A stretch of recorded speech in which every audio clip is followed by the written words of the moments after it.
To simplify an understanding that, in this cartoon, what we can see is an image of a brain. And in one hand of that brain, there's a flask of culture medium. In the other hand, the brain is feeding that culture medium to cells in a dish. And I go, okay, that cartoon represents the fact is this. The brain is creating the blood, the culture medium, and that blood is then used to control the fate of the cells. So I say, okay, well, how does it work? And I go like this. When we have a perception, that perception is translated by the brain into the chemistry used in the culture medium. So I can say, when you open your eyes, let's say, and you see someone you love, the brain interprets love and translates it into chemistry such as providing the dopamine as a result of experiencing love, which is the pleasure we experience in love.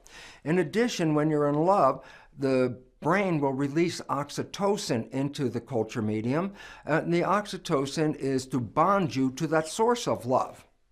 Then, the other chemicals that come out of the brain include vasopressin. So when you're in love, vasopressin is a chemical that makes you more attractive, so that your partner, your lover, will stay with you.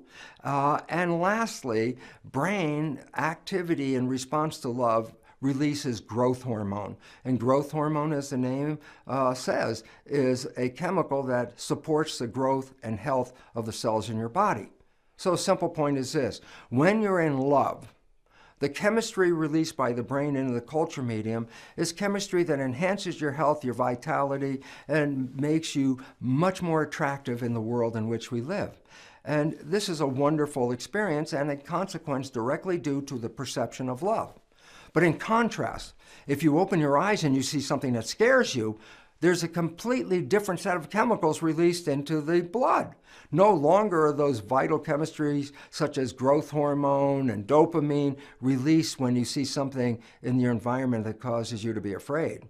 Because in that situation, the cell will begin to release stress hormones and inflammatory agents that put your body into a protection mode to protect you from the threats on the outside.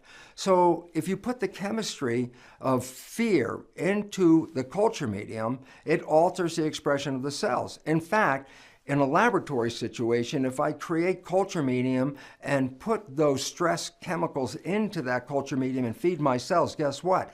Within minutes, the cells start to get sick, and then shortly after, they begin to die, which really supports the known belief that stress can cause death. And in fact, stress is the most important factor that apparently is influencing the health on this planet. So, we can come back and say, well, the function of the mind is to create coherence between what we believe and the reality that we experience.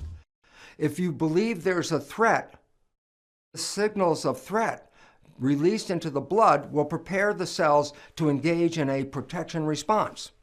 But the problem is this. Maybe there was no real threat. The cells don't know whether it's real or not because the cells only respond to the chemicals. They don't see the real environment. So all of a sudden I say, then if we believe we're under stress, we manifest stress in our physiology, even though the environment in which we live is not really promoting that.